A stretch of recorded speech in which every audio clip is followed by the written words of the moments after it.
going online, going into the live stream. And yeah, let's get started. Today I want to continue cleaning seeds. I want to maybe sow a little bit out on camera. I feel like it's also important to do this. And yeah, so that will be a part of today's stream. Yesterday, I watered and fertilized in the greenhouse again because I still missed a time in autumn when I should have done it. So I'm trying to do that now during the warm days. I know it's risky, but I need to do it because otherwise it takes too long for the plants to go through winter without any kind of water. So I'm doing that a little bit, but yeah. I want to start sowing out. So yeah, I brought soil. And yeah, ideally, we would have boiled it. We would have used a little bit of boiling water to pasteurize it. That would be the best option, to be honest, because that will lead to less problems with fungus gnats, with all kinds of eggs that insects or all kinds of life can put in there. I sometimes have tiny slugs that have just, somehow the soil had eggs in it, slug eggs or snail eggs, and at some point they will come up in a closed container, and that can be a real problem. So yeah, always make sure that the soil is pasteurized, or at least, I don't know, in some form, that you have a disinfectant in it, because it also affects the stuff like snails, slugs, and fungus gnats. But yeah, so this is one of the last bags of the cemetery soil that we got for sowing out. I don't think I will get it again after that. I think we will continue to work with sowing soil because it makes things easier to show on the channel when everyone works with the same kind of soil. But also, yeah, I find it, I was a little bit worried because it already had fungus gnats in the soil. That is something that really bothered me. When you open up a fresh bag of soil, no matter what, it should be without any kind of life.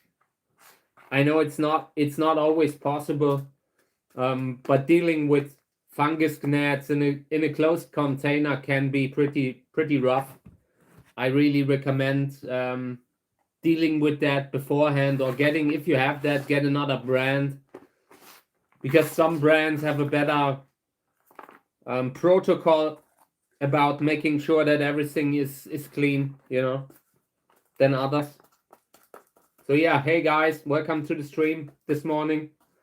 We will be sowing out a little, and I also brought seeds to clean because there are so many. When we are done with them, then I want to wash seeds. So yeah, there's a lot of stuff that we're doing right now. And I also have a bunch of containers that I wanted to show you because the seeds have come up in front of the wood oven where we induce the germination here. It goes pretty fast, but you have to be careful because there's really no way of using a wood oven and really having the temperature under control. I can't tell you if it's 29 or 32 degrees. Sometimes it can go very fast when you are burning something like wood. So yeah, I don't want to keep them in front of the oven for very long. I basically put them there to induce germination, and then I move them under a plant lamp that is more distant to the heat, because the heat can be dangerous long term. So yeah, I think that's it. Just put in a little bit of soil, just barely enough for what we want to do today.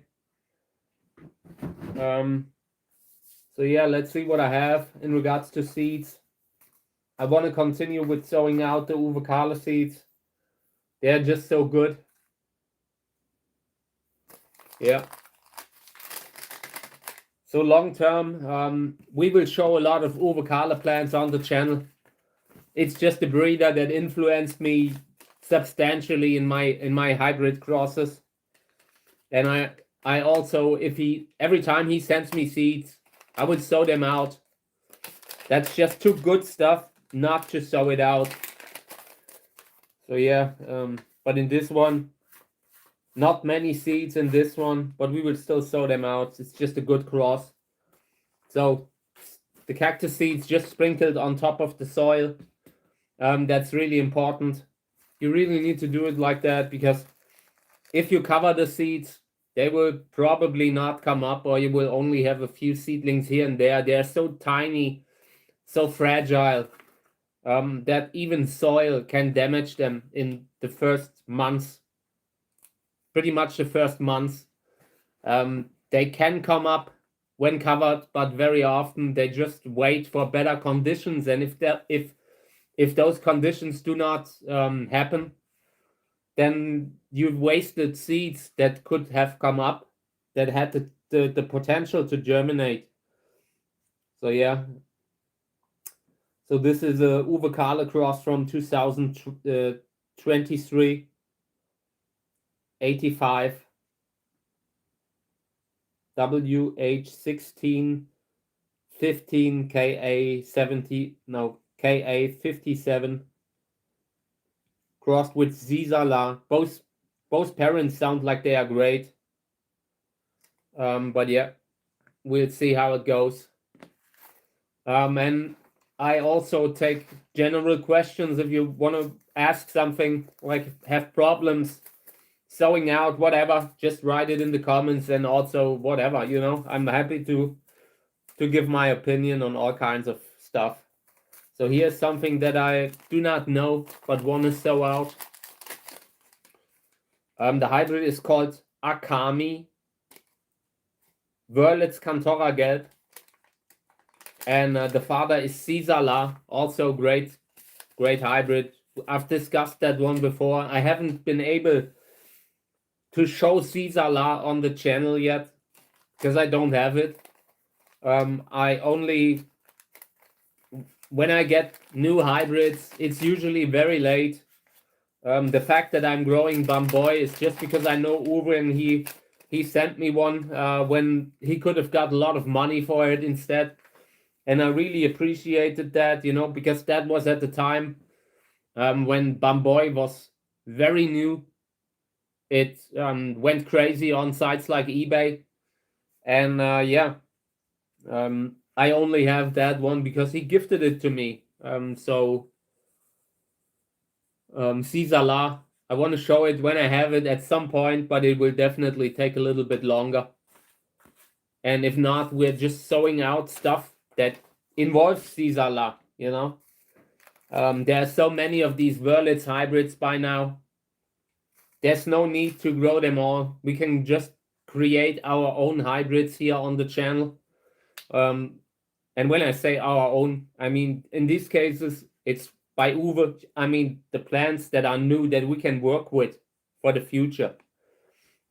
What we're doing here, we're basically working on the next 5 years. What we're sowing out now will flower in 5, 6 years, maybe 7. And it's work that we put in the future. We are preparing ourselves, getting ready that in 5 years from now, we have a lot of great plans to make crosses with. Who knows what will happen, what will be in 5 years, but we're doing our best here, you know. So this is KA23 77 Akami, and with 2C, Akami or Akani, I can't tell. I'm writing Akani, but it might as well be with an N. Hey, good morning. Welcome. Good morning to the stream. Yeah, I'm sowing out a little. Everything is filling up, but we still have a little bit of space, and I also just wanna. It's also important to do it for the stream, because right now it's something that a lot of people do. So I want to get it going for as long as I can. But at some point we will run out of space.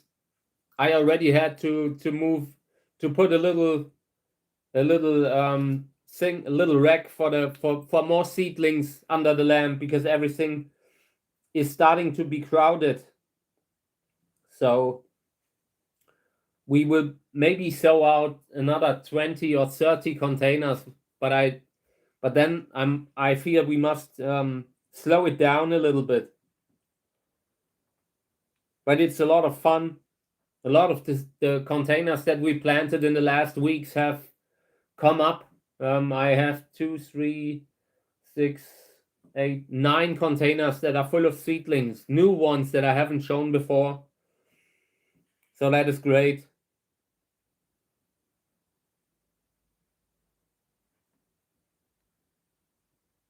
Okay. So now we have planted 3 more containers with good seeds, good quality seeds. That is just a great thing when you know you can run a great cross. And we will keep them indoors for as long as possible. Just important.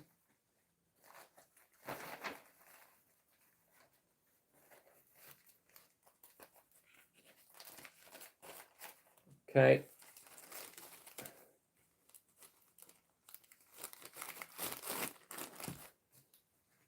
And another one.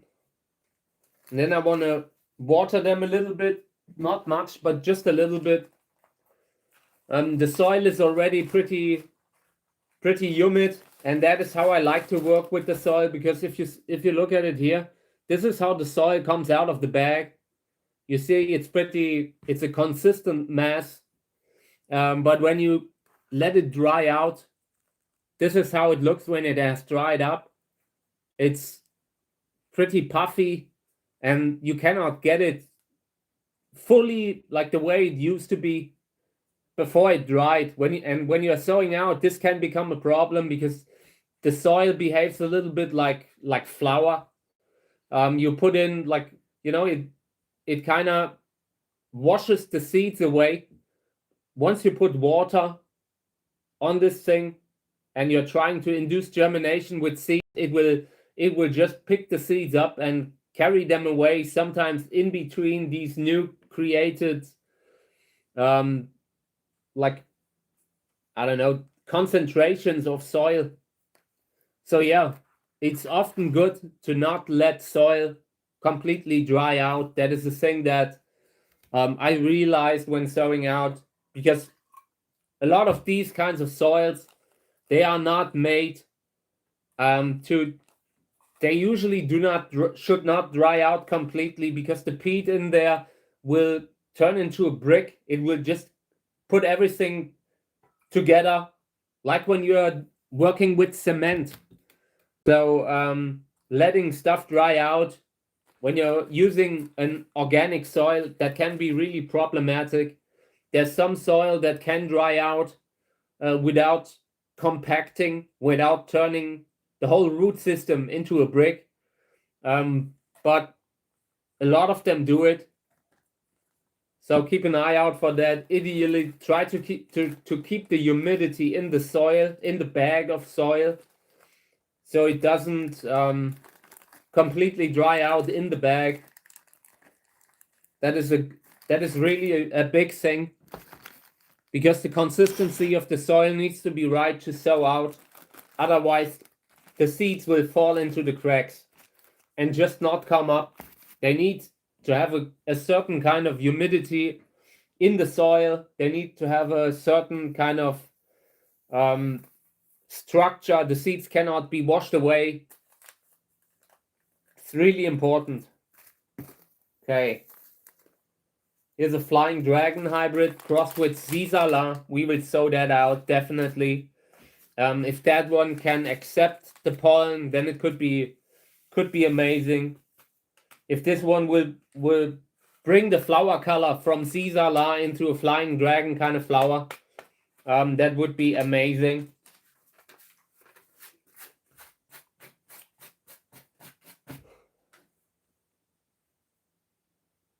Have you tried using a spray bottle for watering when sowing out? Yes, I did. I have a few, and it usually works, of course, you know, but to a certain degree. When the soil has compacted, turned into a brick, as I say, then it gets difficult. You can spray it, and it might work for a while, but it will return into that weird state that it was in before. But yeah, I spray a fair amount, especially when I take the seedlings out of the bag. Hey, good morning. But yeah, it's really best when you are sowing out to just make sure you use the soil right out of the bag, or at least pasteurize it to get it the right humidity. Then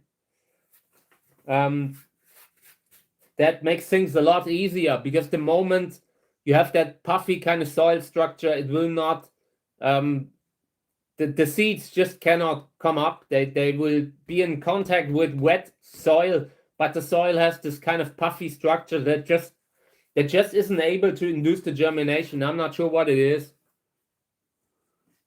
Yeah, no problem. We're just working a little here. Just come by when you find the time, and if not, we'll see again next time, you know. I appreciate you coming in, joining us here. That's great. Thank you. Okay. So these need to be cleaned up a little bit more. And I always roll them around on the piece of paper. And usually the stuff that isn't round, everything that isn't seeds, will collect in center when you roll them to the left and right. And this allows you to clean it up a little. There will be a viable seed here and there that would also collect in center, so you need to be careful. But very often the round seeds will just roll around, and it leaves back the dirt that you can remove before sowing out. Because if that stuff gets in, you have organic material that is not alive. It will just start to rot. If it's just a little bit, it won't matter. But the more it is, the more it has potential to matter, to make itself a problem, turn itself into a problem. So best to remove it right away.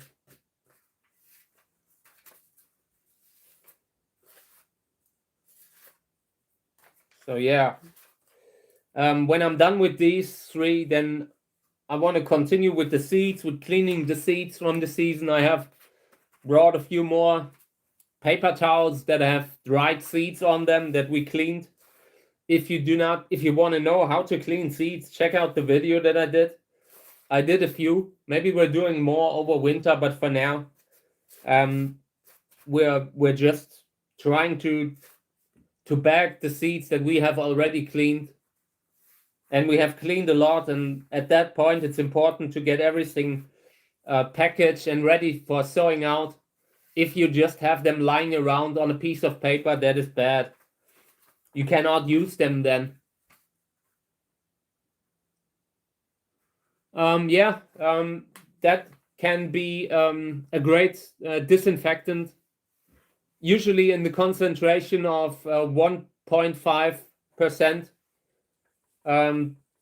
Something between 1 and 3% should be the concentration. But yeah, you always have to ensure that it's safe, you know. So this isn't really something that you can rely on. Just make sure whatever concentration you use, that kind of disinfectant, make sure it doesn't really it doesn't become unsafe.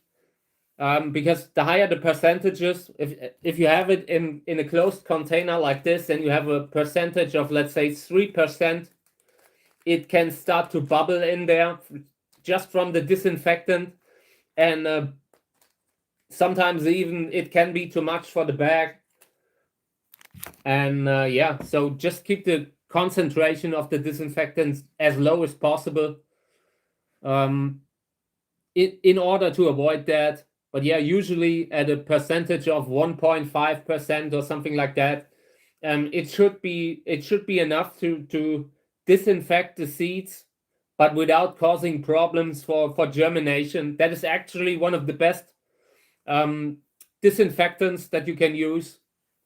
Peroxide, it's just you have to make sure that you get it in a very low concentration.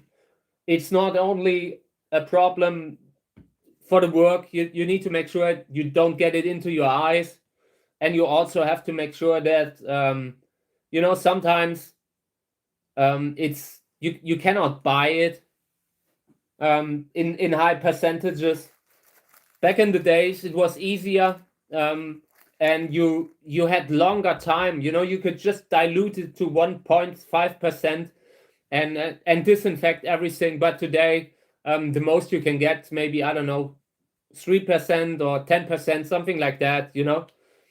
So it has become more expensive to do it, but it's still one of the most useful disinfectants for sowing out.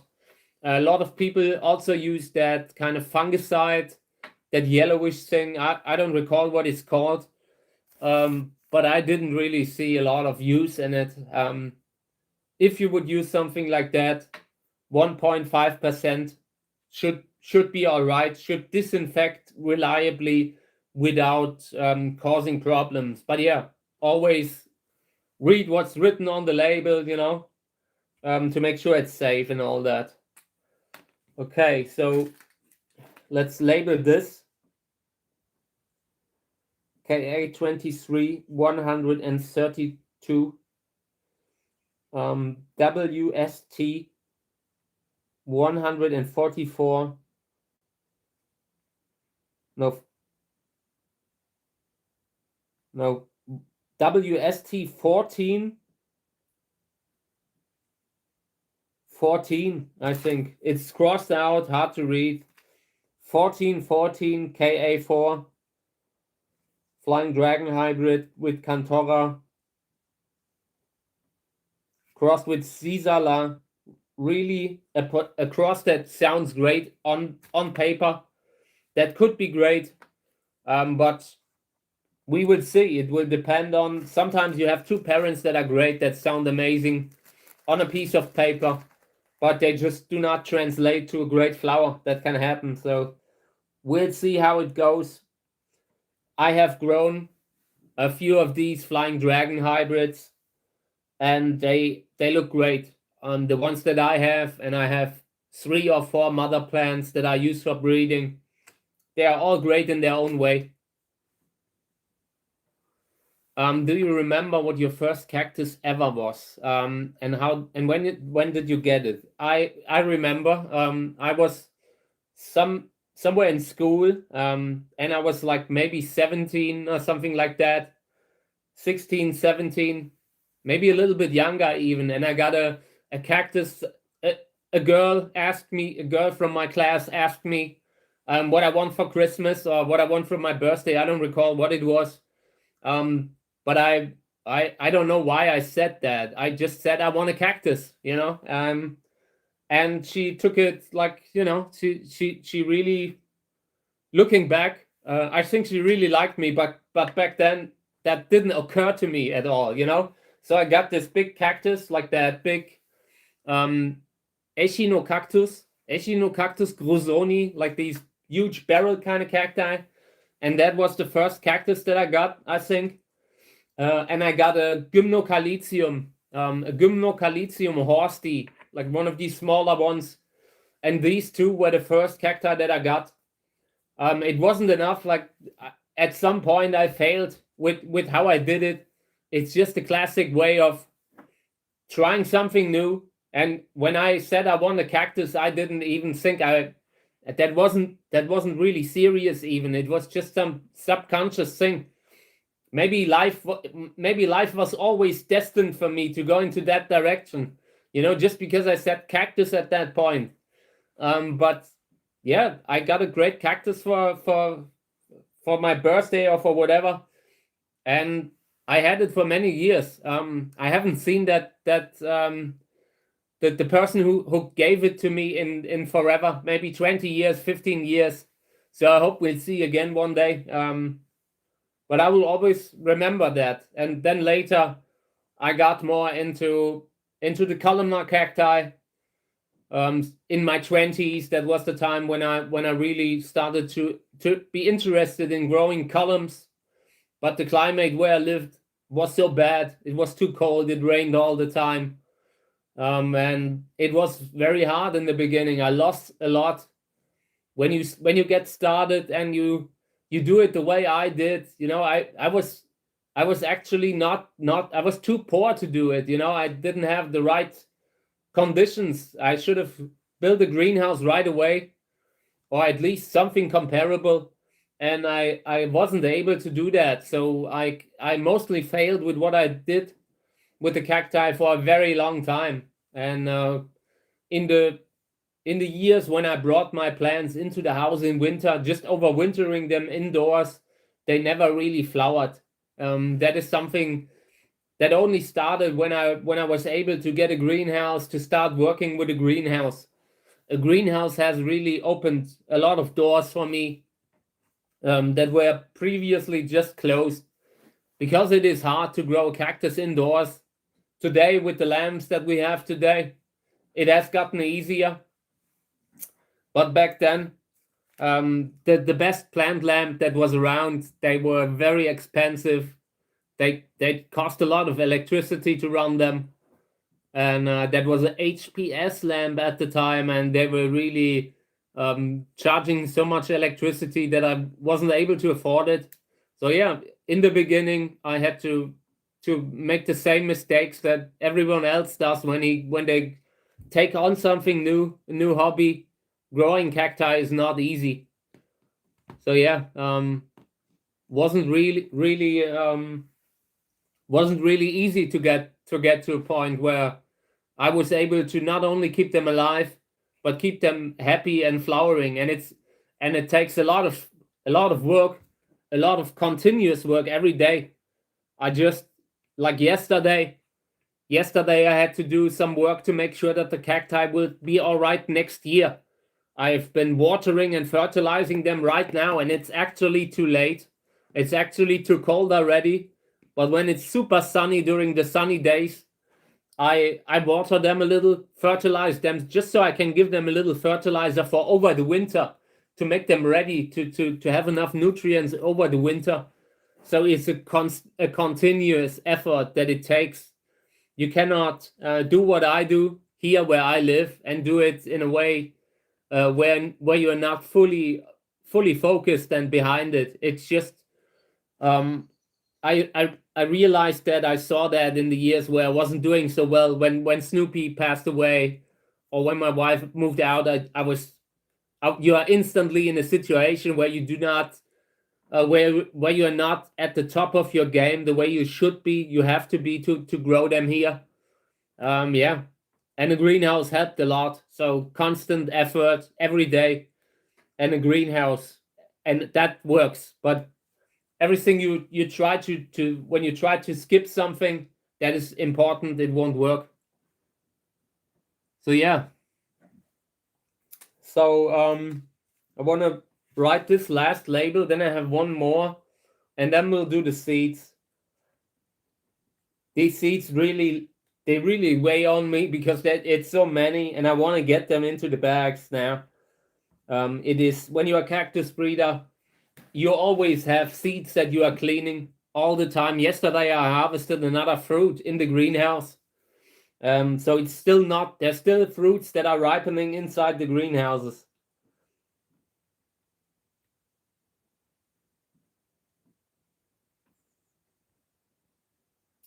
Okay, Flying Dragon, Cantora, 1433, crossed with Zizala. Okay, then we have these two, and these are great hybrids. really nice. I mean, they have the potential to produce a flower with the size of a flying dragon, but with the colors of Caesar or pink stripes. You know, to explain it a little bit easier, pink stripes has these amazing kind of colors, and with these, you could get the same, but with a very different flower shape than the flower shape of Cantora. So that is great.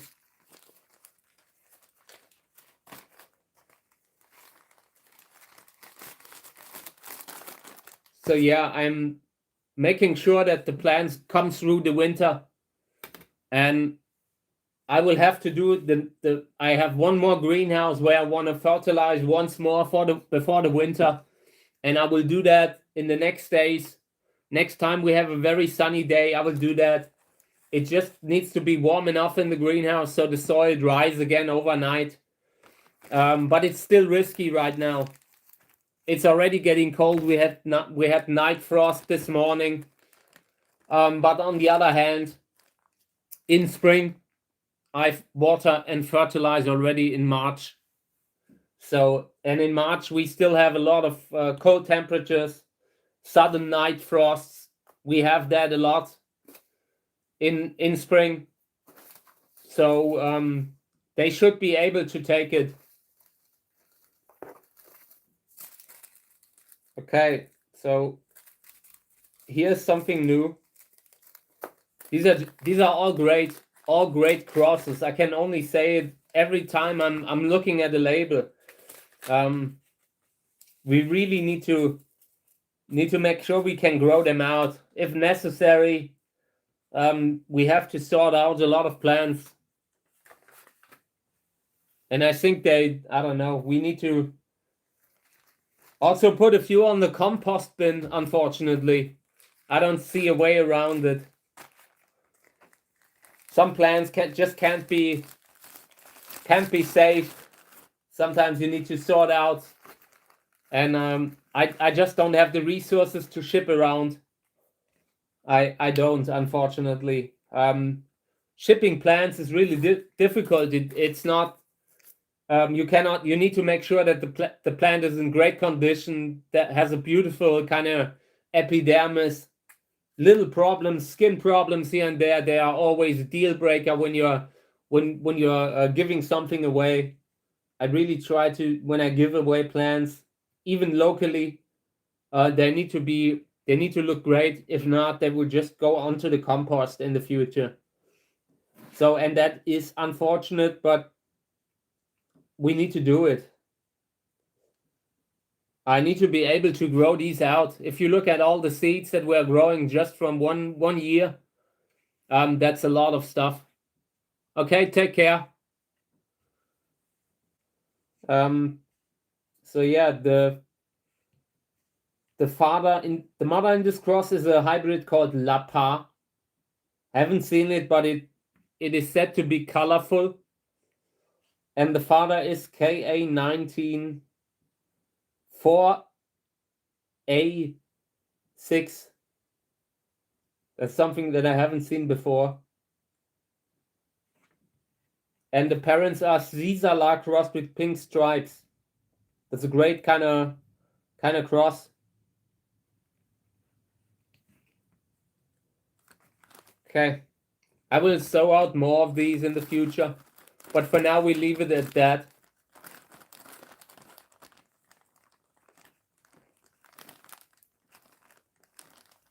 Oh, come on, close, please.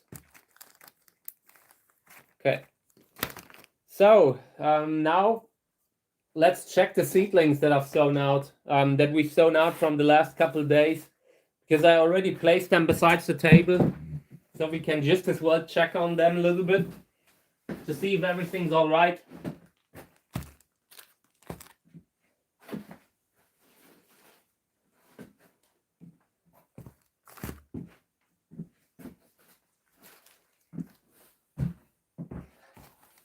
Okay. Yeah, so these are the new ones. They were just in front of the oven for a few days. and the warm temperatures have instantly induced the germination. I grow my seedlings in a tent under a plant lamp. I have a few shelves now below the plant lamp to get them up from the ground level. And yeah, just a regular plant tent that you can get. So you can spray them without completely ruining the house, without having water soak into the hardwood floor, that kind of stuff, you know. These tents come with a layer that you can put below that keeps the water from soaking down, and that is really important. That is one of the reasons why I have it.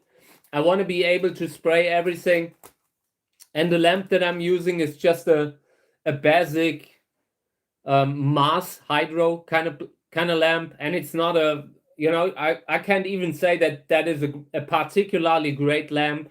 So this is not an ad. It works for seedlings. It's probably even too strong for seedlings, but they develop nicely below it. These lamps are actually made for other stuff, you know. So, but they can work on cactus seedlings too. So just make sure that whatever lamp you use, it's not too strong. The one that I had before was one of those that had mostly like a limited spectrum of light. The way the lamps used to be, they were blue or red, you know, that kind of blurple kind of color. And that lamp kind of sucked the life force out of the seedlings. That lamp was too strong, so I bought another one. And the one that I have now, I've been using it for a good 2 years now. Decent lamp, and it works, but it uses up a fair amount of electricity, maybe 100 watt. So it definitely, it can add up if you run the lamp maybe 12, 16 hours a day. Can definitely be a little bit more expensive. So what I'm doing here is I'm transplanting seedlings. The seedlings came up, but they don't look great. Some of them look tiny. So I feel like here's something wrong with the cross genetically. Sometimes this can also mean that the seeds were too old, but it doesn't have to be like that. But this is something that I don't like, so I will water it a little bit. Putting a little bit of extra water in just so I have enough humidity in there, and careful, because the seedlings are tiny at this point. They just came up, they were very small. Not like the usual size of seedlings. Hey, good morning, Maria. We're just checking on the seedlings that we planted recently. A few of them have already come up, and that is great. That is a good thing. So I decided I wanna, in the next days, I will post a little bit about our chat, about our live stream that we're doing every morning. I will invite a few more people from all over social media, so it might get a little bit more crowded in the next couple of weeks. And yeah, so just wanted to say we're trying to fill this place up a little, so we can always have a nice discussion going every day. There are a lot of people on Facebook who have no idea that I'm also on YouTube, and the opposite, you know. So I want to kind of connect everything a little bit more in the future, trying to make sure that people know that we're doing this every day, at least for a while. I'm not sure how long, but this will go for a while. And while I check on these, I see that one seedling has an orange kind of base, an orange discolored base. I don't like that when I see that. Very often when you see this kind of orange discoloration at the base of a freshly germinated seedling, it means that you have a fungal infection. So I will take that seedling out of the soil now. I don't want it in the bag, because it could theoretically spread to other seedlings. If you have a fungal infection in a closed bag, that can be very problematic, very hard to deal with. So I thinned them a little bit out. Okay, so here, this looks great. A lot of seedlings coming up here.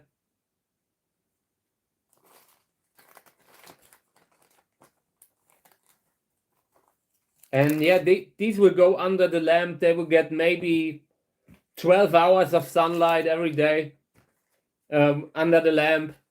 Or I'm not sure if it was more, but something between 12 and 16. It doesn't matter. Cacti, you could theoretically grow cactus seedlings under a lamp 24/7. They would not really, they don't really have a problem with it, but it can definitely affect the flowering. They might not flower. The bigger they are, you know, the more problematic it will get.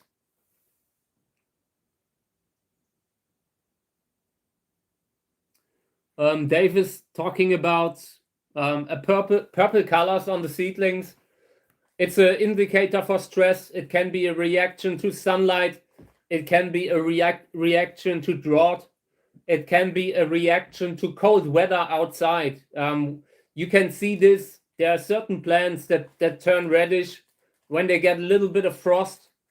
And it's not really the cold temperature alone.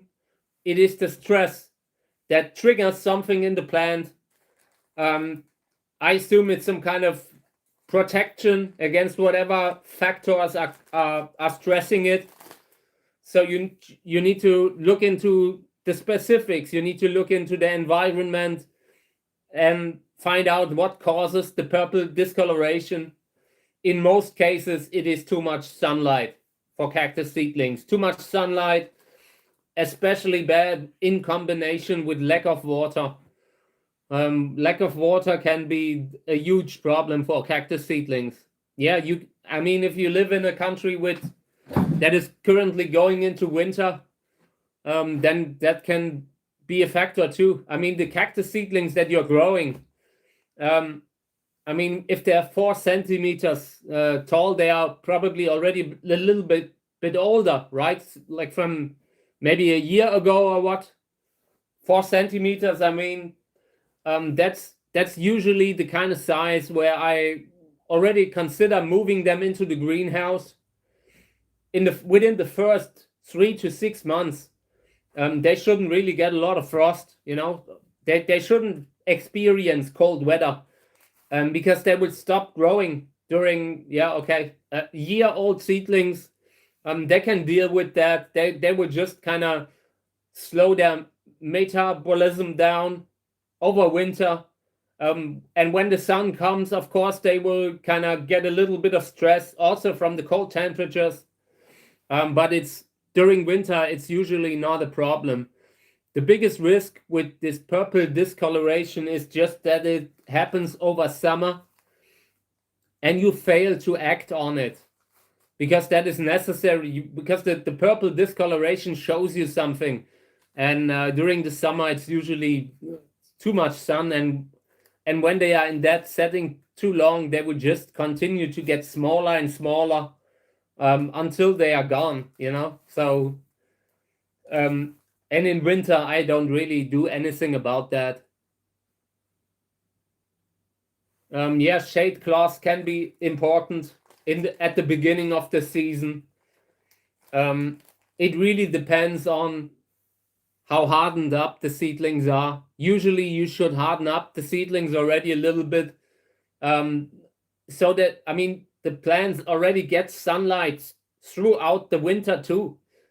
In winter, you can, during a sunny day, for example, in a greenhouse, it can heat up a lot. You can have temperatures of 20 degrees Celsius in the greenhouse while you have winter outdoors, you know. So even during the winter, the plants are already hardened up a little bit. So when they go into spring, when the really strong sun comes, they aren't shocked so badly. So you can already have them hardened up a little bit over the winter, just by giving that winter light, where every now and then you get a strong sunny day, and you can even have sunburn during winter. So be careful about that, you know. Yeah, a lot of temperature changes right now, but it's even bigger in a greenhouse, because it's basically a little oven that you have, and when it's in the sun it will heat up so fast. So a lot of greenhouses have automatic window openers that go up when it gets too hot and close again when it gets too cold. That is a great thing. Hey Andrea. Oh, I hope your dog is doing better again soon. I'm sorry to hear that, Andrea. Yeah, I mean, I've had similar problems with Kami. Kami isn't doing so well today either, so I understand. I'm very sorry. So yeah, I'm just checking on the seedlings here and there. But they are all great. I mean, they are a few days old. Nothing unusual. There are one or two that have fungus gnats in them, and I feel like these are the containers that are doing a little bit poorer, that have this orange discoloration here and there. So that could be a complication of having a fungus gnat lay eggs into the soil. So that is a problem. But yeah, for now, everything looks good, and these will go under the plant lamp now. And the containers that we've sewn out, they will go under in front of the heater. So we'll just put these over there. And then I want to clean a little bit of seeds for the rest of the video. We just need to clean them, otherwise there will be absolutely no progress. Yeah, I understand. I mean, every now and then when I you know, Mika, every time I eat something, Mika comes to me and wants a piece of it. She kind of regularly shakes me down when it's about food. When I'm eating something, she starts coming and saying, hey, it would be great if you would share. And every now and then when I give her something, she doesn't like it. Her stomach doesn't take it either. So yeah, I kind of have that also. So I hope it gets better. Hope she's better again soon, or he or she. Okay, so let's do this. I brought these paper towels with cactus seeds here from last year.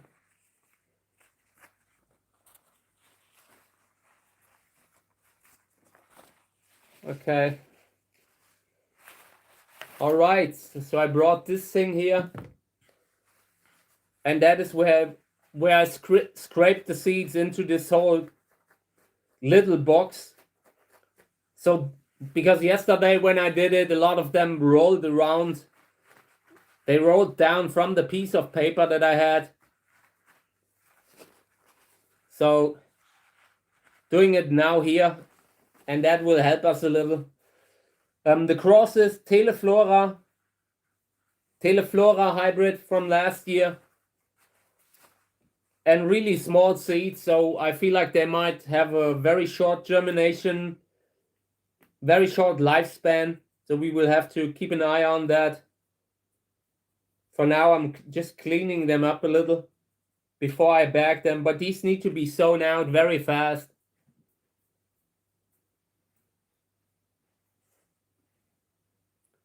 Yeah, I mean, I spoil Mika a little bit, and it's my fault. I try to change, you know, but I'm just every now and then when she gives me this sad look, like she's starving, then I get a guilty conscience and give her a little nip of whatever I'm eating. But I shouldn't, you know, it's nothing that I should do. It's a bad thing in general, because then she doesn't want to eat her the dog food anymore. and just waits until I give her something. And when I don't, because I'm I'm outdoors or whatever, then she doesn't eat enough, so I try to keep it minimized, that she doesn't suddenly stop liking her dog food that she has.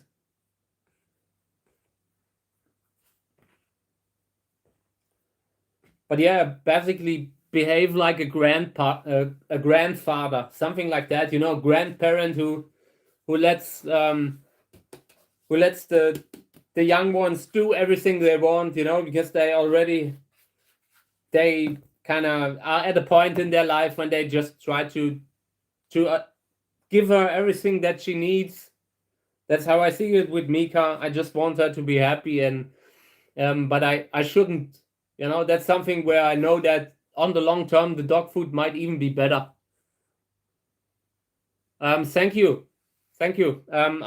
I'm currently posting videos from the 2022 season, and I think I have a lot more that I haven't posted from 2021. So there will be a lot of these flower clips that I'm just posting, but also longer videos where I filmed and didn't upload at the time, because I only started doing regular uploads maybe a couple of years ago, barely a couple of years ago.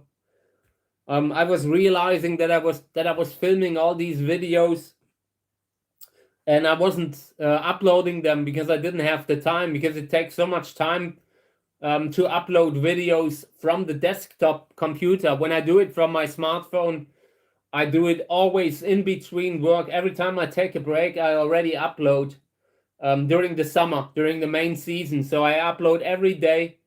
And if I do that if I don't do that right away, I sometimes get in a situation where I have a whole hard drive full of videos I haven't posted, and that's why I still have a lot of material that I never posted in some form. At that time, there was really no, like the way the reels are today. That reel feature at the time, it wasn't like that. Instagram wasn't pushing reels so hard. Maybe they started a couple of years ago, 2-3 years ago. But in the beginning, it was very hard to upload these kind of clips that were filmed vertically. So yeah. So there are a lot of videos that are coming. Yeah, Dave. Exactly. That's the way. I'm just too soft, I've become really like a grandparent.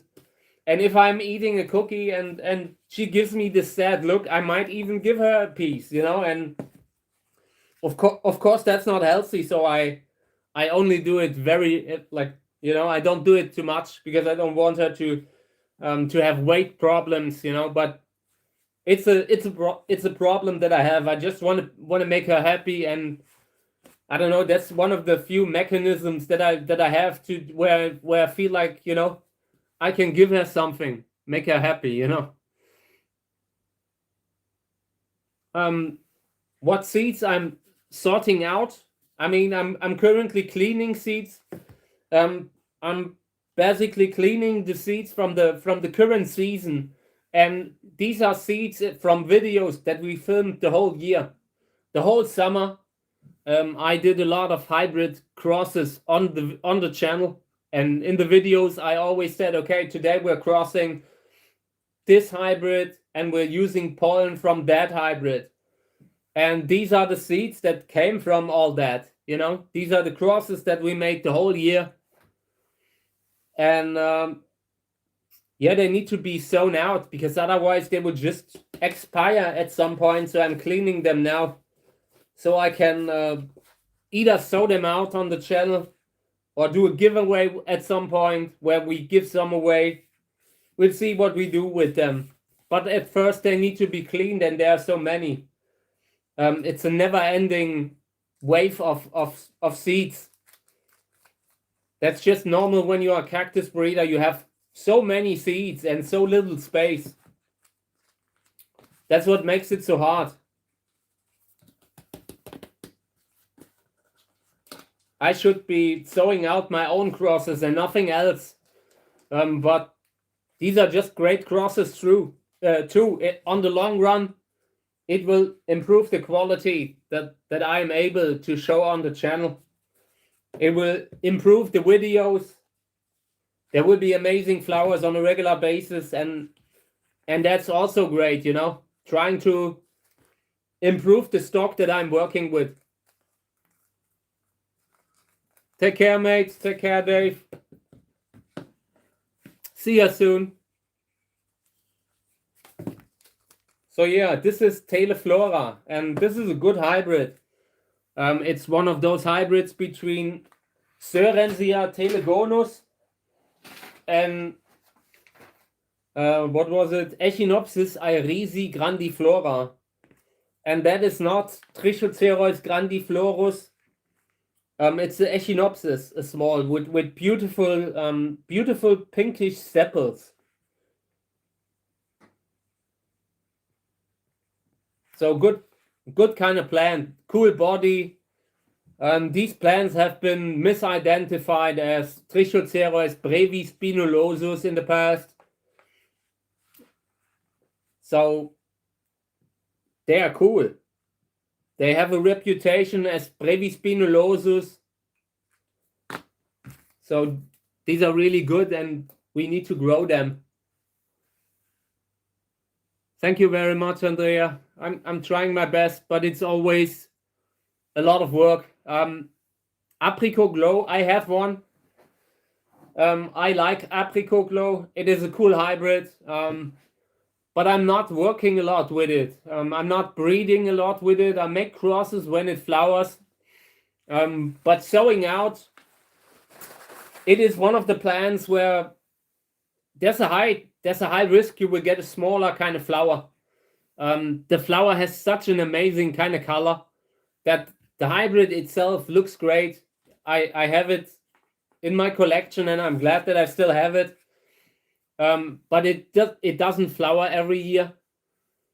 And yeah, it's just a cool plant. But when you make crosses with it, it goes into the direction of Sorensia huasha, Trichocereus huasha, and they have smaller flowers. It's just a higher risk to get something smaller from it. And if I had more space, I would love to make more crosses with it. But at the moment, there are others that just have a known track record that I was able to verify, where I looked up the offspring, where I know that they are able to produce offspring with huge flowers too. You know, not only the color. The color is great, but the color isn't everything.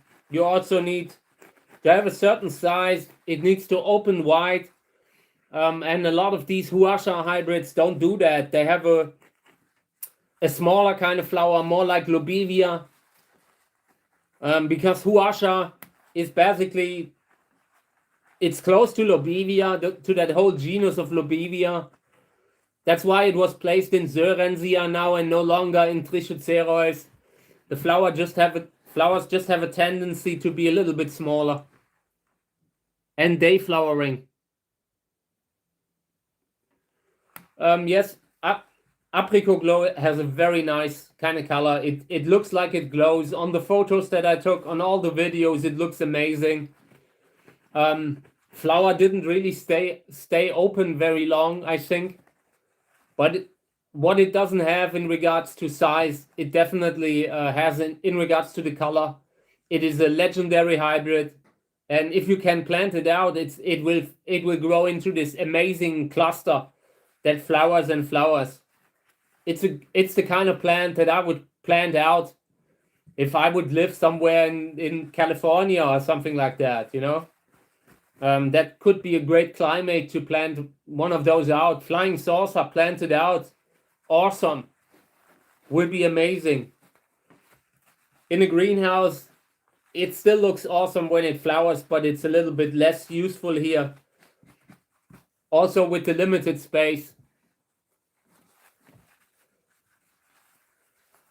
Yeah, and a greenhouse is just something that can prolong the season a lot. It prolongs the season in winter, and it prolongs the season in spring when you can bring them out earlier. You don't have to move the plants around so often. Sometimes if you keep them in the greenhouse, at this point I wouldn't be able to move all the plants that I have into the house anymore. It wouldn't work. I have so many problems with the leg, with walking, just walking normally. So carrying a 2-meter cactus into the house isn't possible anymore. So greenhouse is just a must at this point. And I recommend everyone who wants to get into breeding, get a little greenhouse, a used one.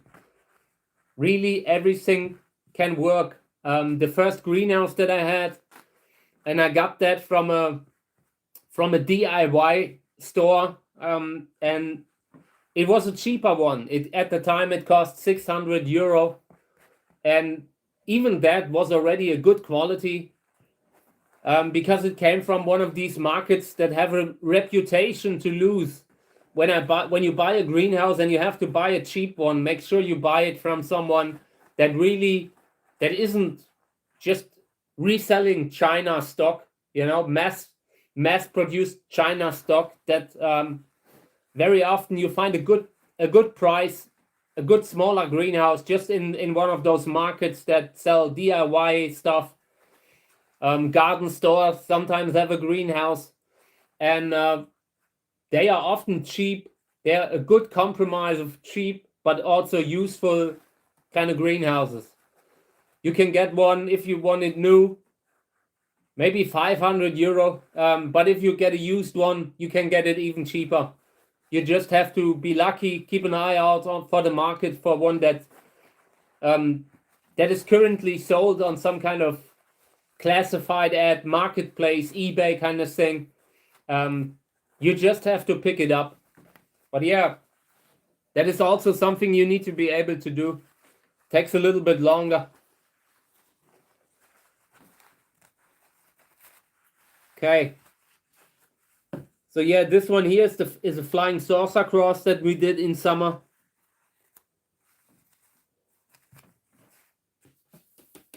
And I want to clean that one up too. So I'm putting it here on paper. That allows me to clean it up a little bit easier.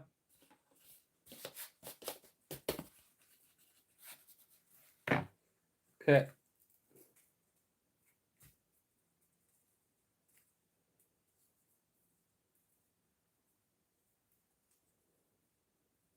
Every time there's some kind of remnant from the fruit in there with the seeds, you need to make sure that there aren't a lot of seeds trapped into that in these hairs, and the kind of stuff that you get from just cleaning seeds. The remnants from the fruit. The fruit often has hair, and they can get into the sieve too.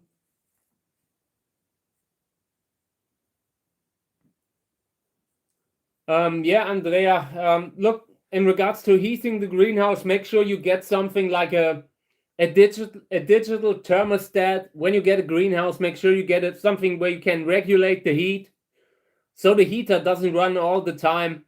When I heat the greenhouse, my heater only kicks in when the temperature goes below zero, goes below freezing temperatures, and that's when the heater kicks in, and that saves you a lot of electricity costs.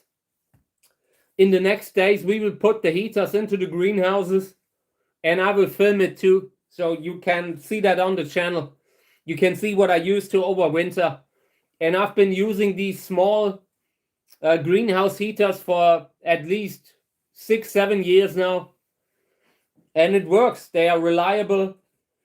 The temperature can be defined freely. You can say, okay, I want it to start at 10 degrees Celsius or at 1 degree Celsius. You can, if you have to save electricity costs, you can reduce that to an absolute minimum. And that saves you so much money in comparison to how it would be if you were heating the whole greenhouse all year round. So yeah, make sure you have something like that.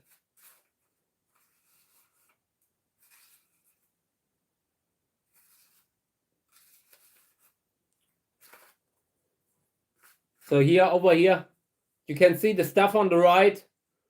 That's all remnants from the fruit, from the cleanup.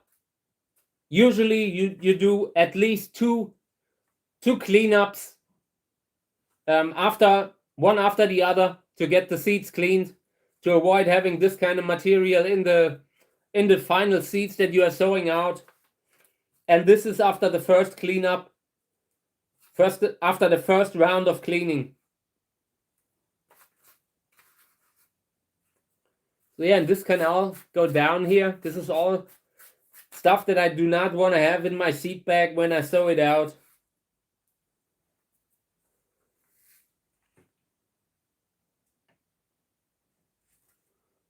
Hey, that sounds great. That sounds like a great way to heat the greenhouse. I haven't seen how that looks, but it sounds interesting. Sounds like a great way to heat the greenhouse.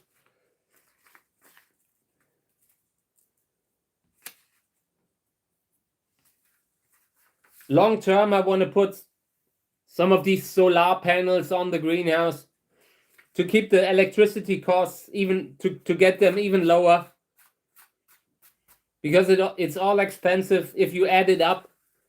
It's an expensive hobby, and all the costs just they accumulate, and you're constantly buying something. You're constantly buying soil, fertilizer, pots, whatever you do. You need something for the plants, you know.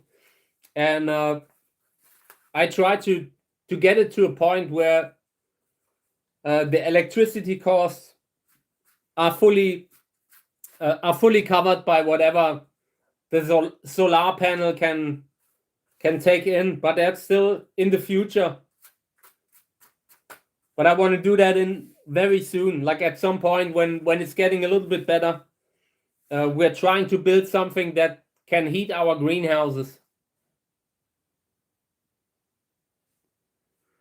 Yeah, I mean, cleaning the seeds is important, because otherwise you have a fungal infection, and if you do not have a fungal infection in the container, you can get one later, or you can just get it. Just attracts all kinds of pests to the seedlings. You can get problems with fungus gnats if there's fruit material in there.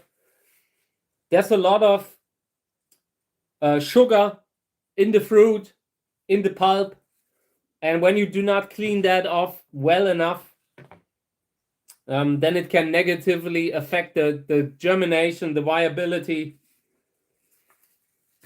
So yeah, I try to clean them all the time. Even when I'm done cleaning, I continue to clean before I sow out. I always have just a folded piece of paper where I roll them around to get it a little bit cleaner. And the more often you clean them with water in a sieve, the easier, the cleaner everything is. So if you're not happy after the first time, do it a second time. And if that doesn't solve the problem, you can also do it a third time. But yeah, it can also affect the germination rate, the viability when the seeds are wet all the time. So I try to get it done the first time, but every now and then you have these fruits that were just rotten when you put them, when you try to wash them. If you wait too long to clean the seeds, it will become a dirty job, and then you have more remaining dirt in the final seeds too. But yeah, we're getting to a point where we have nothing but seeds here. You see? And that's how it's supposed to be. If you put something in a closed container, in a plastic bag, and there's a lot of organic material lying around the seedlings, it will at some point induce a germination. How often do you fertilize, and what kind of fertilizer do you use? I only fertilize in in the main season. I start watering on March 15th, and I usually fertilize at that time too. And then I fertilize as often as the container recommends it. It depends on what kind of a fertilizer I'm using. I have a different few that I use. My main fertilizer that I currently have is a fertilizer called Vuxal Super, and it has a pH buffer and all other micronutrients that you need. It's a good fertilizer. I'm not paid by them. I wish I were, because it's expensive kind of fertilizer. But that's just what I use right now. And a lot of the old school breeders like Reinhard Liske, they use a fertilizer called HK Phos. There are different kind of colors that they sell it in, depending on what kind of chemicals are more dominant in that particular product. One is HK Phos Red, like with the red color. That is one that I think Reinhard Liske uses.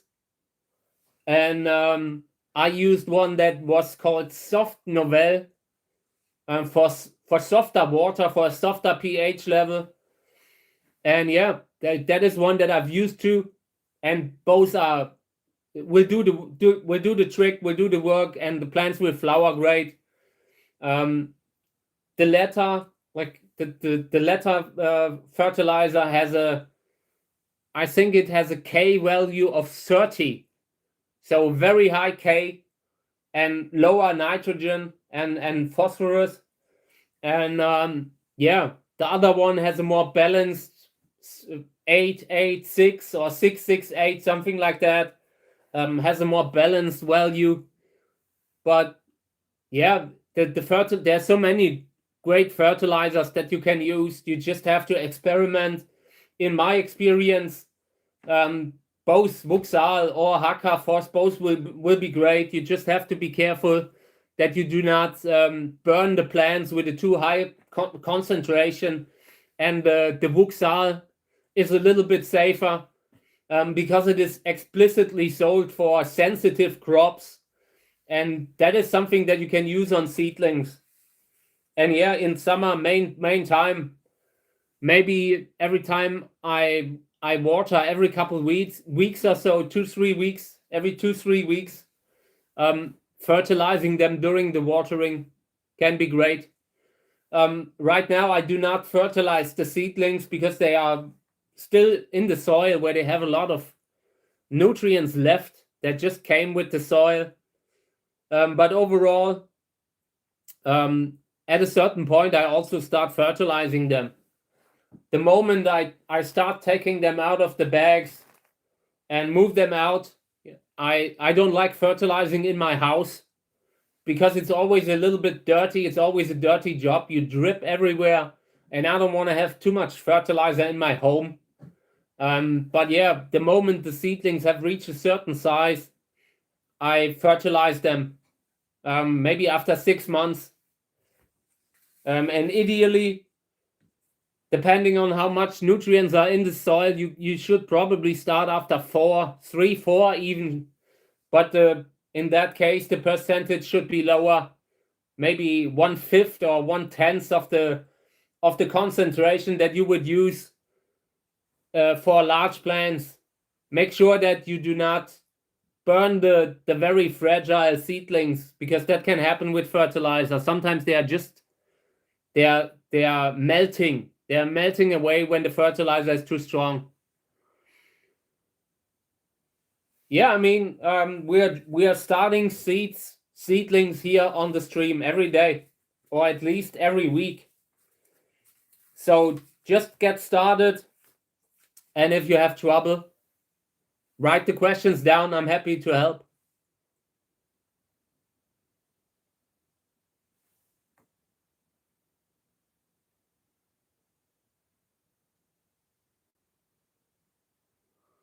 Yeah, for slowly getting them used to it. Yes, okay, I understand. Yeah, to maybe put a few holes into something, to have a little bit of humidity where you can spray them, can fertilize them. Yet that can work.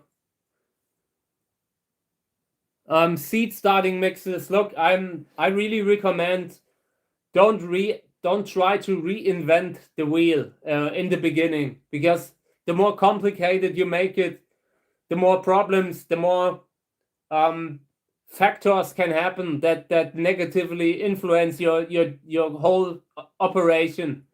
In the beginning, just buying a sowing soil, a classic sowing soil that you can get in every DIY or garden store, will be all right, will be enough. Just a classic sowing soil in the beginning is all right, because you have them in a closed container, and you want the seedlings to get a little bit of humidity. They need a fair amount of water in the beginning.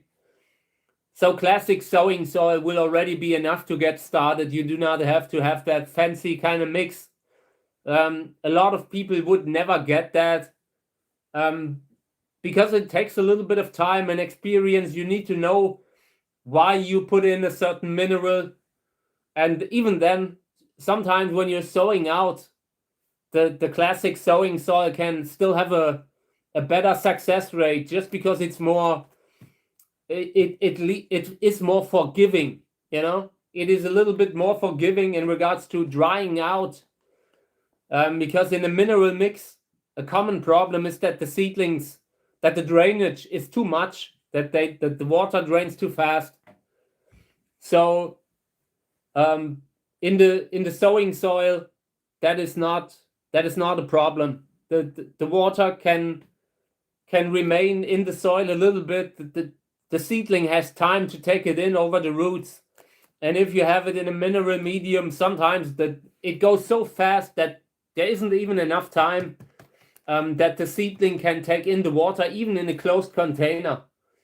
So yeah, just get classic sowing soil. The next soil that we get on the channel will be sowing soil again. I want to simplify things. I mean, I'm talking about the fact that you can replace this soil with classic sowing soil that we're using here. But I also want to use it on the channel. I want to get to the point where we have the same kind of results that people have, like when they are sowing out at home, and I'm sowing out here with the same kind of soil. We can at least give recommendations on those factors. So yeah. All right, so we cleaned this one, very nice. There's still a little bit of organic material here and there, but for now this is enough.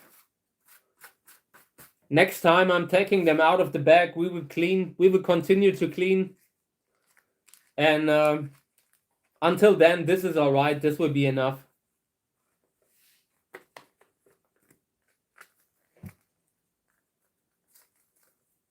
Okay.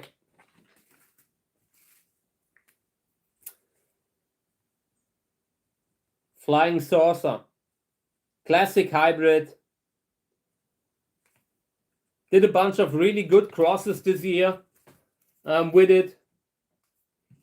So maybe we can get some seedlings too.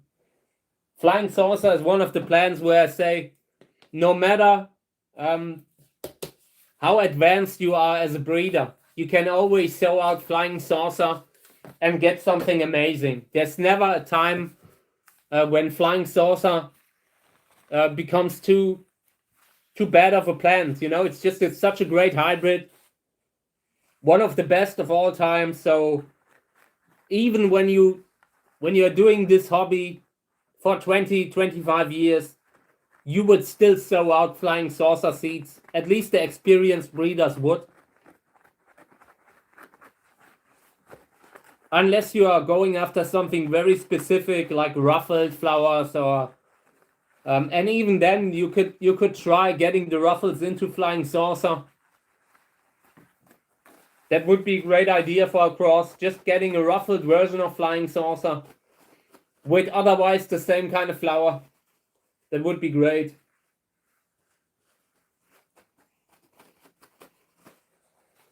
Okay, so this one here. This is Gräserserfolg and Selbstbestäubung. Also nice ruffles. Very good flower. So I'm happy that I'm cleaning them here. Okay. So any kind of general questions, I'm happy to take them. Problems during growing seedlings. Everything you want to ask. If not, we're just continuing to clean this stuff up a little bit. I'm moving forward. We're having some progress with the seed cleaning, but it's still a lot of seeds that we have in front of us. There will never be a time when you don't have work as a cactus breeder.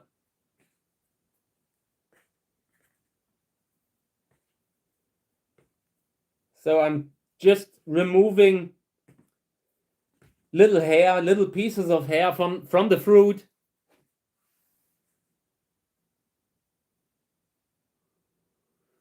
Andrea is growing with garden soil. Yeah, that soil is probably a little bit less. It's a little bit thicker, kind of with more pieces of really heavy organic material, sometimes wood bark. So you need to be careful. Maybe sieve it a little bit if you want to use it. Make sure that there's no big pieces in it. Yeah, but in my opinion, for sowing out, it can work, but it's a little bit easier to get sowing soil. Sowing soil is just if you're a beginner and have problem finding the right humidity, if you are sometimes in a situation where you're not sure if the plant has too much or too little water, then you should probably use something like sowing soil, because it also drains fast. It doesn't compact the way a lot of the garden soil does, because what I was saying earlier, when it completely dries out, then it has problems getting loose again. It can compact to a brick, and that is something that some soils have and some soils do not have. So you need to look at whatever you have and work from there. Try to either improve it, or if you have success with it, just roll with it. If it works, don't repair, don't change stuff that works. But if you have kind of problems here and there with that garden soil, it can make sense to sow out in just sowing soil. And later on, the bigger they are, they can do well in organic material, but it needs to work with the climate that you have. It needs to work with the amount of rain that you get if it rains all the time, a very organic soil can cause more problems than in a country where they are always fighting the heat. In some parts of Australia, some parts of the United States, like that kind of Death Valley kind of heat, or organic soil can be really helpful. It always depends on what kind of a temperature you also have outdoors. That fly is still here from yesterday. I've tried getting it out of the window 5 times, and every time it flew back in. I don't know what it is with them.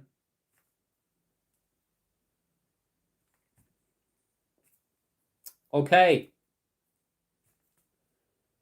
So yeah, I'm cleaning these now. Gräserserfolg Selbstbestäubung, a really good cross, a really good hybrid. And these seeds are from a cross with pink stripes, I think.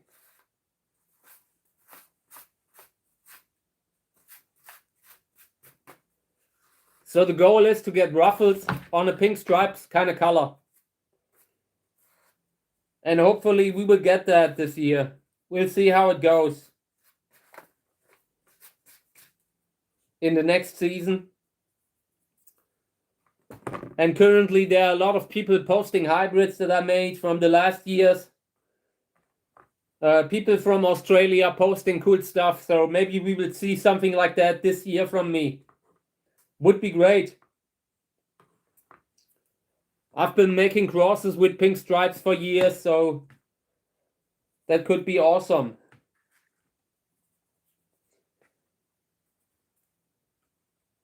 And when I clean up here, I try to collect whatever I sort out, whatever I push off this piece of paper, so I can, if I accidentally removed seeds, so I can go back and pick the seeds out again.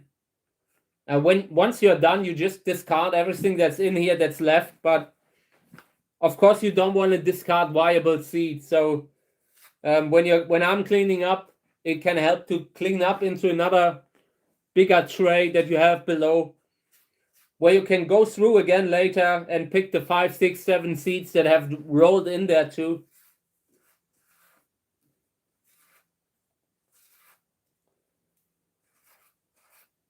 Sometimes you are not sure if the seeds are viable or not, because they sometimes you have a seed, but it's very flat, not developed fully.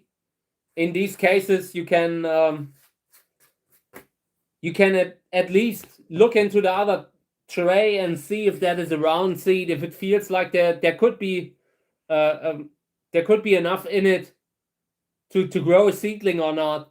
Very often when you have these flat seeds that are not fully developed, they will not come up. So I always try to feel the seeds.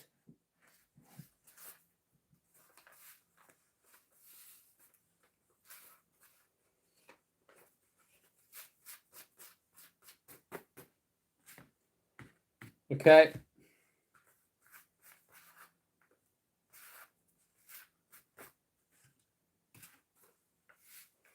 So now we cleaned the seeds here. This is just seeds now. I removed almost everything else. There's a few stuff here and there that I still see, but we will get that when we're sowing out or when I'm packing them again. The seed cleaning basically never stops. You are always doing it.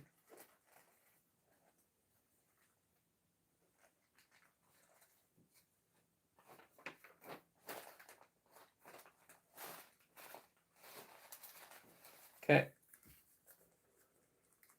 So this is Gräsererfolg Selbstbestäubung. The left fruit from 2025.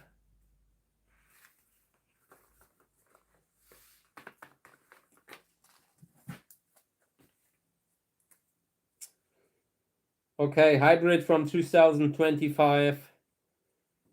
Erfolg SB. And it is left. I will look them up later when I do my list. For now, I just write down what kind of a position the fruit was on plants that I know very well. Okay.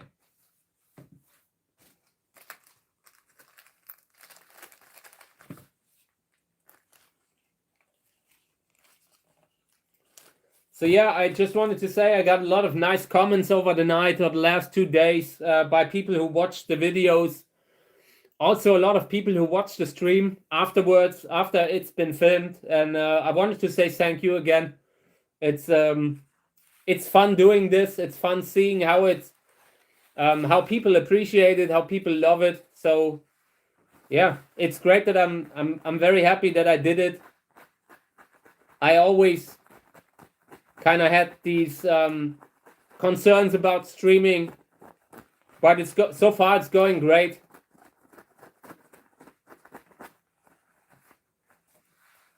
So yeah, now I'm cleaning seeds from a hybrid called Orient. That is a Sörensia telegonoides hybrid by Rainer Heise, German breeder. I have been in touch with him once or twice, but I was never able to strike up a conversation, probably because my emails were filtered out. Thank you to Outlook and Gmail or whatever. When they read the word Trichocereus, they filter it out for me. but Rainer Heise is a great breeder, and I was very happy that I was in touch with him. He got some seeds, and yeah, one of the old school breeders of that are still around, and it's great that to see that whatever I do is kind of be seen, by those old school breeders. It has taken a while.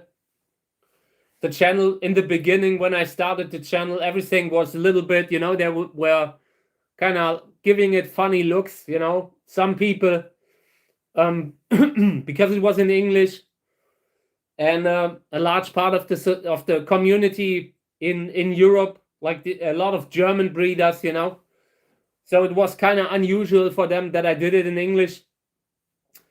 But but today they love it. They see that I reach so many people by doing it in English. That was my main reason to do it in English, also because I've been in this community already for 20 years or 25 years. But the reason I'm doing it in English is because I want to be understood everywhere. And I know that today there's this software that can translate you. I'm sure in a few years they will have software that will even translate it in my voice. And that is a good thing. Apart from the fact that it can be abused, that it can be used to kind of scam people also, but just for people who watch my videos, I like that they will understand it no matter where it is, but when I got started, that wasn't an option. I just had to either speak in English or do it in German. And I had so many friends internationally that it was never an option to do it in German. So yeah. And it's great that even the German community are starting to see what's growing here, what we did over the years. You can search for stuff on Google. You can search for videos on YouTube.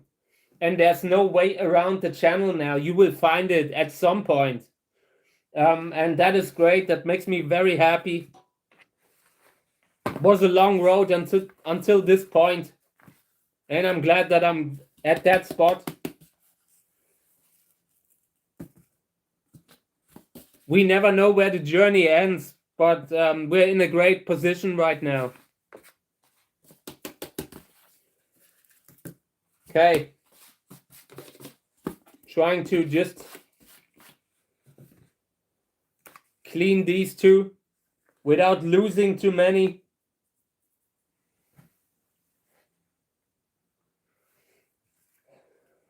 So, check this out. These are all seeds from one fruit. This is one fruit of Sorensia telegonoides hybrid.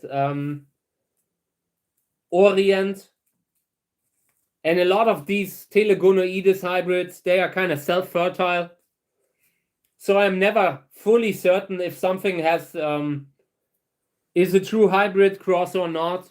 In many cases, they also accept the pollen and kind of are able to pass down genes of the traits of the father.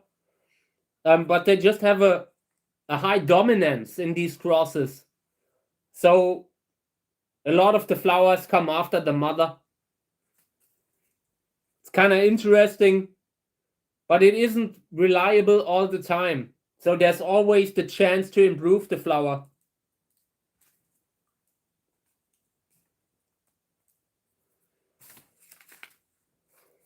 Okay.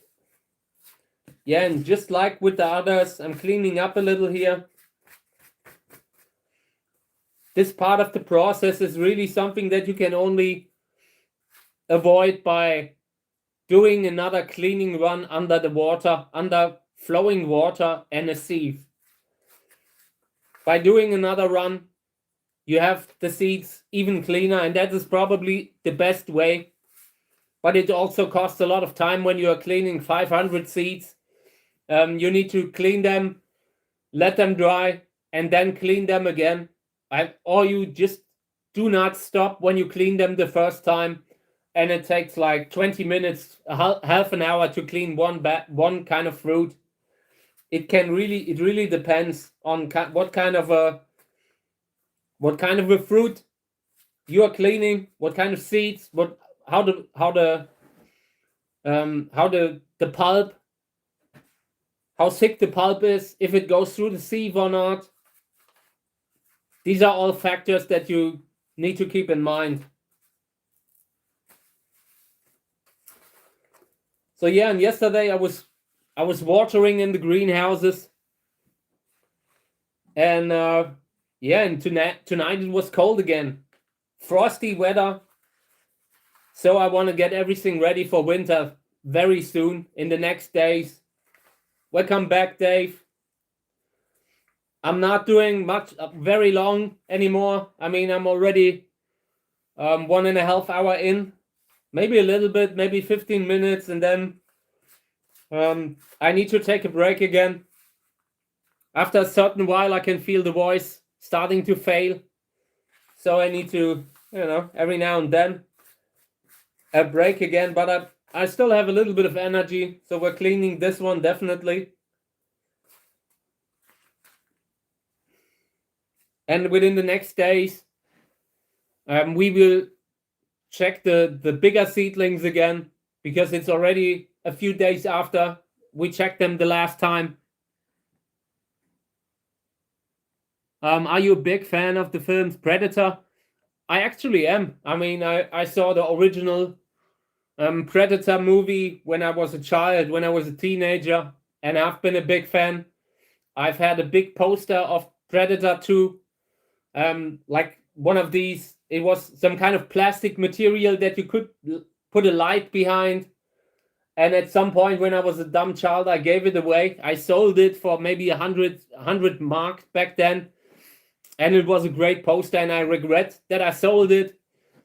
And yeah, now I like with the new movie that's coming out, like with the Badlands, I want to watch that. I'm looking forward to it. I like the other one too, that the director did. Prey, I think was it called. I like that one too. Was a good movie. The director is capable. And yeah, Predator 1 will always remain one of these special movies for me. Everything is so over the top, so nuts, crazy. There are all these bodybuilders that are, all the weapons they carry are already so heavy they could barely move through the jungle. So it's a little bit a kind of trash movie in a way, if you look at it like this. There are all these. It's such a classic 80s kind of action movie, like with Carl Weathers and with Arnold. It's super funny in a way, and yeah, but also well made. The director of the original Predator, that's a good director. I think it was McTiernan. Guy was a good director. I'm not sure if he's still alive, but he made some great movies around that time. And I've been a fan, and yeah, I like these kind of movies. I'm a fan of Arnold. When I was a tiny Patrick, I was a big fan of Arnold Schwarzenegger. Everyone was where I came from, and I respect him as a person. He grew up. I mean, the fact that he went into politics, kind of, it didn't do him any favors, in my opinion. But he's still a good person. In deep, like if you listen to the message that he's talking about, every now and then he says something that is the classic rich people kind of talk, where they kind of lose connection with the others. But Arnold has had to work hard. He's always had great work ethics, and I like to hear him talk too. I recently listened to his audiobook that he did. I think it was called Be Useful, and I really liked it. I like to hear him talk, especially now that he's old, that he looks back at his life, kind of reflecting on life, and the things that got him to where he is now, or where he got in his life at the height. And yeah, I fear we will lose him soon. I've seen him, the way he walks. I don't like how he walks. He doesn't look healthy. In my opinion, it might happen that we lose him soon, and yeah, it will be a loss. Like it's a loss with Bruce Willis. We lose all these people that we grew up with. I will never forget all the great Bruce Willis movies that I watched growing up, and now he can no longer talk or communicate. It is painful to see all these people from that I grew up with doing so, like growing old and just disappearing one after the other. We're losing a generation of actors that defined a whole generation of people too. And yeah, I mean, I feel sorry about that, especially with Bruce Willis. I feel like it can happen soon that he's no longer here too, and I kind of regret that. But yeah, and I always wish that they had funded that Conan movie, that Old Man Conan movie. I really regret that they didn't do it. I always regretted that they didn't make that Crusade movie that Arnold wanted to do. I remember seeing a poster for that. I think it was called The Quest at the time, the original title.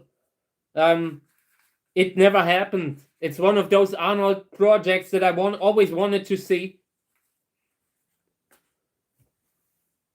Hey, Andrea. Not sure what's going on, but no problem.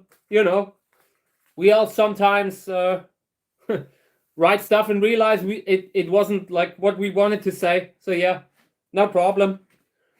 I was just getting my smartphone warning again that I'm down to 15% of the battery power. So everything's coming to an end soon. If you want to write anything, any questions, I'm happy to take them now. If not, I will be back later. Later today, I will probably fertilize in the greenhouse. But yeah, I will also do another stream tomorrow morning. I want to do the garden stuff. We need to remove the vegetation around the greenhouse, and we need to clean the greenhouses within the next couple of weeks. Because they have like algae on them everywhere, and it needs to be removed too because it takes away the light. So we will be out. If I can film the fertilizing, I might. But let me tell you how it is when I fertilize. I'm losing my pants all the time because I lost so much weight, and I constantly realize that I've had my boxer shorts out the pants while I've been doing it, and when I live stream it, I cannot cut it out. Like in the fertilizing videos in the past, it happened sporadically because I cannot. I wear gloves so I don't get in touch with the fertilizer. So yeah, we'll see how it goes, if I can live stream it or if I have to film it. But I will do a video on the fertilizing. So yeah, but I'm not sure if I can live stream. So yeah, Andrea, no problem. I will end the stream anyway soon, so no problem. Have a good sleep, recover well. I'll be back again tomorrow or later today. We'll see how it goes, whatever I'm doing outdoors, Gardening is still in process. I'm honestly having issues right now to fix the window, trying to get the window fixed, because it's a major problem for me. Working indoors, making sure that Kami and Mika are all right, and they take so much time. But we will do it together. We will do it on stream, fixing the chainsaw, removing vegetation and all. So yeah, within the next couple of weeks, there will be unannounced videos where I just do the stream from outdoors. But I need to have, it needs to be right. It cannot rain, and I need to be I need to have time right now. I feel like I'm a single dad with these two kind of, gangsters that I need to there for, and very often they take the time that I used to do the work outdoors besides the greenhouses and garden. But we will have to get back to it, because otherwise we cannot do it. We need to get back to it, and I want to stream it, so it will happen very soon. So yeah. Okay, guys, thank you for being here. I appreciate that so much. That I can just be here and reply, get you my opinion, give you my opinion, and just sow out. And I will be back tomorrow or later. Whatever will work out first. So thank you for participating here. I love that you are here on the regular. So yeah, thank you. And I will post more videos during the day of the flowers too. All right, guys, thank you. Everything else I will take tomorrow. Be back around the same time tomorrow. Take care. Thank you for being here, guys. Okay, good night, Andrea.